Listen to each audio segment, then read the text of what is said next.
He literally said, if you catch on fire, we will come put you out right away. Amazing.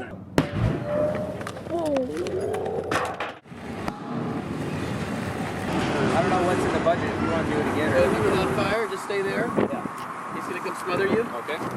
And then somebody pour that Gatorade on. Take a McDonald's creamer and put a match to it and it would go up. I was shocked by that. It's fat. Yeah. Fat burns, as your body knows. All right, cool.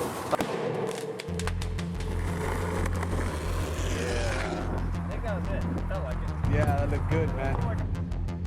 Back in 2012, I wrapped production on my first feature, Urban Vengeance. It was a micro-budget action film shot with $15,000. Mostly self-funded, the project brought together friends, work colleagues, and local actors to volunteer our time. It was very hard to get eyes on a no-budget movie back then. Sites like Film Hub that would help get a film on Tubi, the Roku channel, or Amazon weren't around yet, so most of the time feature films would go radio silent after showing at a few festivals, if they could even get that far. We need help, all right? We're nobody going against a drug cartel. My feature would follow the same path for a decade, until only recently ending up on several platforms for the world to see. If only the world could find it. This will be a reflection on the process that I hope new filmmakers can learn from, and more seasoned filmmakers can appreciate and relate to. Growing up as a skateboarder, I wanted to apply the same fun and creativity to filmmaking.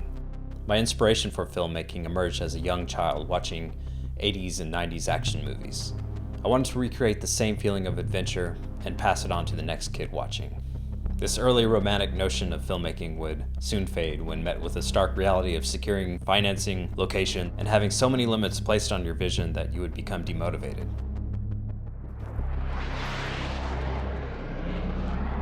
If you don't give up at this point, you soon learn that creativity is inspired by these limits and sometimes results in writing a script that's twice as good. Now that's fame worth dying for. This is why no-budget projects are so fun to watch. A Hollywood movie or a well-financed indie film packs their own punch, but watching a filmmaker do a lot with nothing is equally satisfying.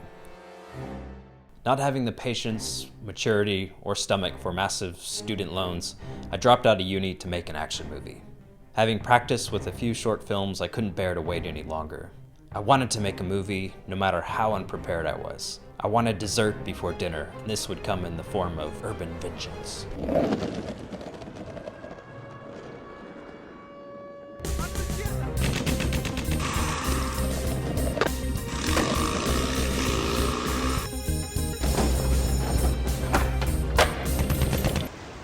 Things are going to start happening to me now. My story? Opposite of a kippa. Bleeding. I was working as a set builder on several Robert Rodriguez films, which gave me much needed knowledge on how much prep goes behind making a film. I would use this job to self-fund 80% of my feature, but not before going for grants. Grant writing is a grueling process, but it has to be learned. It forces you to examine your own ambitions and sell the idea that you're able to finish this thing with your vision that you're putting forward in the script. The feedback that I received from organizations was pretty soul-crushing. Judges would look at my grant application and say the project is too ambitious or that I lacked experience, which was true. Most grants also have a specific type of film they're looking for, and a skateboarding machine gun kid just didn't really fit the bill, and definitely wouldn't today. Or would it? What the heck are skateboards doing in our beloved community? It's inevitable you will spend your own money on a film project, but had I been patient, I could have not only found outlets for funding, but also had more time to develop the story and production. It's often better to think backwards as a filmmaker, starting with how you would distribute the film, how you would finish it, how you would make it, and finally, what is your plan to get there? Thinking backwards will save you the trouble down the line when you're exhausted, burned out, and eager to move on. You know, you made a name for yourself. You done killed my friends. Got this whole damn town running scared. What we see now is a Spotification of films. Like Spotify, a platform infamous for shortchanging musicians, indie film platforms like Film Hub have capitalized on this approach. Oh yeah, do my part for the community. It got my film more places than I could have before, so most filmmakers like myself look the other way and continue to use this model. During the 3 years of failed grant applications, I had been saving for the possibility of self-funding this movie. Hey, dinero? Yeah, I got the money.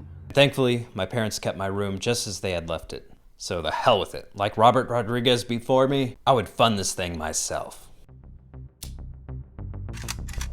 Unlike in the early 90s, making a micro-budget movie today in an oversaturated market makes me wonder how far Rodriguez would have gone if he had released El Mariachi today. The model is in itself a response to an internet audience who wants everything for free. Films distributed through FilmHub to be shown on Tubi, Amazon, and even YouTube make only pennies for each view.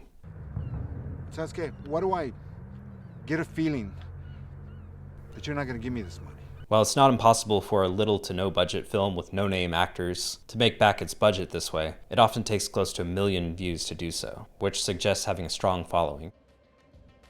By the time I began filming, I had enough to film, but not enough to finish the project. The answer always came down to, I'll do it myself. Fuck it. I'll do it myself. Editing, I'll do it myself. sound, I'll do it myself. color. I'll do it myself. Need a main actor who can skate and get hurt for dozens of days for free. I'll do it myself. Is that all right? Yeah. Oh yeah, it's okay. I have no problem with it. Oh, nice. I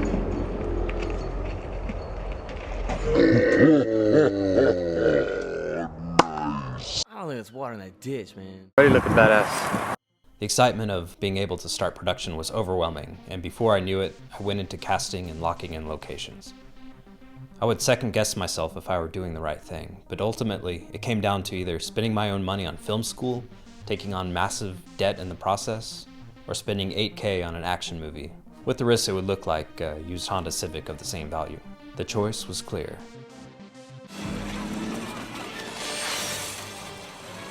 It wasn't until finishing filming when encountering the business behind filmmaking. Maybe that's what film school is trying to tell me all this time. Oops. Even if I had known how to put the film out there in the world, getting out of post-production was a bigger problem with an avalanche of new technical skills that I hadn't learned yet. With Urban Vengeance being made by a bunch of skateboarders, it carried a lot of the same attitude. Many times we didn't follow the rules to our own destruction. Fuck you, 180-degree rule. Here's a fakey half cab instead. This actor's laughing, but who cares? Leave it in there, because I grew up with the guy. There's times it works for the movie, then other times it doesn't. This reinforces the need for patience so you can craft your skill before taking on such a big project. Or if you don't have the time to do so, and you have the money, have a paid crew. Ensure that your product will be better and that others will step in areas where you lack knowledge. While we were all volunteering our time or signing the infamous deferred pay contracts, which really just mean unpaid, consider paying your crew. Spending money is a filmmaker's greatest fear, but think of it as an insurance policy that allows everything to operate smoothly. 2 15-minute breaks twice a day, all right? Don't forget a half hour, and I get paid for that lunch. Volunteers won't always be there for you, and I had to rewrite certain scenes on the spot due to someone not showing up. The dirt bike chase originally had a bike for Gabe, who played the sidekick, to steal and help stop the bad guys, but had to go with this failed booby trap scene instead, all because the third stunt guy didn't show up. I thought I was saving money for production value, but I was actually losing production value by not paying crew. Actors should be learning their lines, not holding bounce board or a boom. Though if you have no choice, just roll with it. The right cast will have fun no matter what. Visual effects has come a long way. There's no reason to use blank guns anymore. We had thought it was cool at the time to have practical effects, which you can still do, but consider other options first and minimize the risk. Safety has finally become a bigger issue on sets. Don't go killing yourself over a shot, it's just a movie. Did I get you or did I just poke you? Dude, I think you just poked me. I think I just poked you, man. I'm sorry. We had cops called multiple times by neighbors. Even when I had a permit and notified them there would be loud noises. Watching this footage of the drug cartel scenes, prop guns laying around just makes me cringe pretty hard. It's not something I would want to do again. The guerrilla technique that we use keeps it interesting regardless of what we're shooting. Whether it's just a simple shot downtown or, you know, firing blanks in a neighborhood. Skateboarder with a machine gun is appropriate and long past due. If you have a small crew, have them wear high-vis vests or holding clipboards or something. Put up signs, anything to let people know what's going on, and stay away from any dangerous practicals. The explosions we had were done by professionals, but even then, more things can go wrong with a small, inexperienced crew around.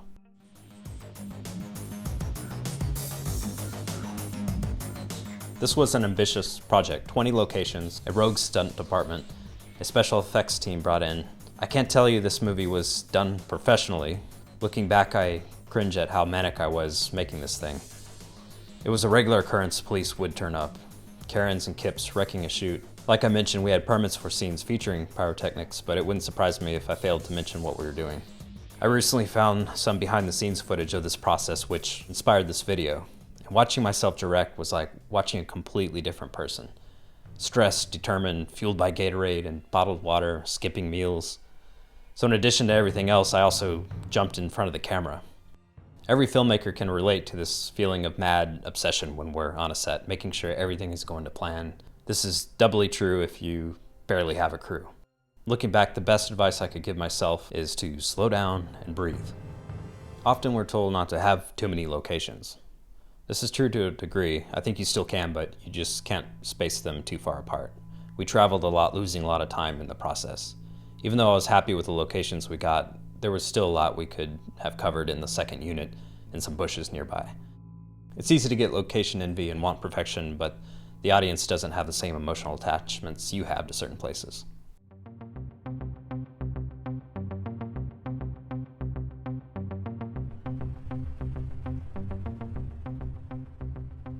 Speaking of audience, something to think about when making a film is how your audience will perceive it.